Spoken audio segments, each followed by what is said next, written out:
आज आम महाभारत जुगर हनुमान मंदिर विषय जानिबा। तो चलत आरंभ करिया एई वीडियो। नमस्कार, आपण को स्वागत जनाऊँ एकात्म भक्त जीवन चैनल को। चलत आरंभ करिया एई वीडियो को।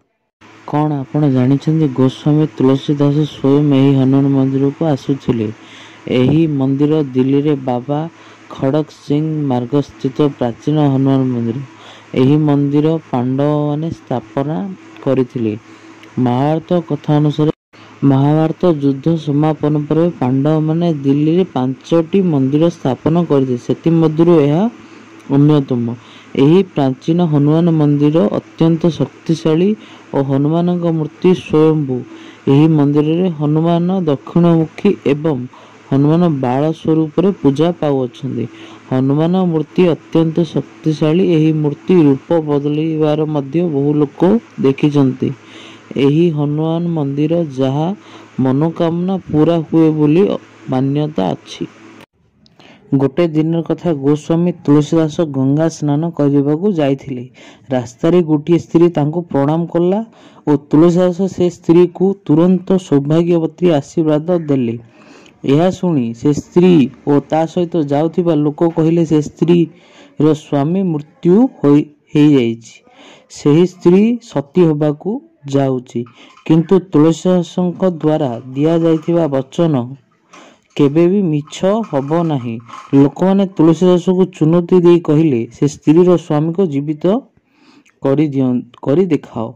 सेही समय तुलसीदास निजर निष्ठा पर श्रद्धारे प्रभु श्रीराम को स्मरण कले और किछि समय से स्त्री रो स्वामी राम राम कही उठी बसी पड़िला। जेतेबेले तुलसीदासंक एही चमत्कार विषय बादशाह अकबर दरबार रे विषय रे पड़िला तो बादशाह अकबर तुरंत तुलसीदासंक दरबार प्रस्तुत होबाकू कहले और तुलसीदास से चमत्कार करी देखाइबाकू कहले। तुलसीदास बिल्कुल नाही करी कहिले मु कोनोसी जादूगर नुहे, जहा हला ताहा प्रभु श्रीराम कृपा जोगु हला। बादशाह अकबर को नाही सुनिवा अभ्यास नथिला। तांको आदेश नाही सुनी तुलसीदास को फतेहपुर सिकरी कारागार रे बंदी करदेले। तुलसीदास सेही बंदी कोठरी रे 40 दिन रहिले ओ एही 40 दिन मध्य हनुमान चालीसार 40 चौपाई रचना कले।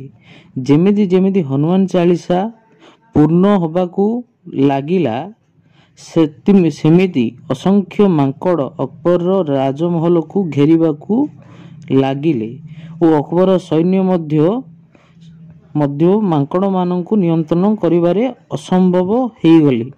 सेही समय रे अकबर को तुलसीदासंक भक्तिर शक्ति अनुभूति हेला और अकबर तुलसीदास मुक्त करने आदेश देले। एही हनुमान मंदिर को केवल तुलसीदास नहीं, बादशाह अकबर मध्य आसीथिले। सांग माने आपन जदि ए वीडियोटी भल लागिछि कमेंट रे जय श्रीराम लिखिया भूलिबेनी और आम चैनल को एही परी वीडियो देखिया पई सब्सक्राइब करंतु और बेल आइकन को टिक करी ऑल रे सेट कर दियंतु। रहउछि नमस्कार।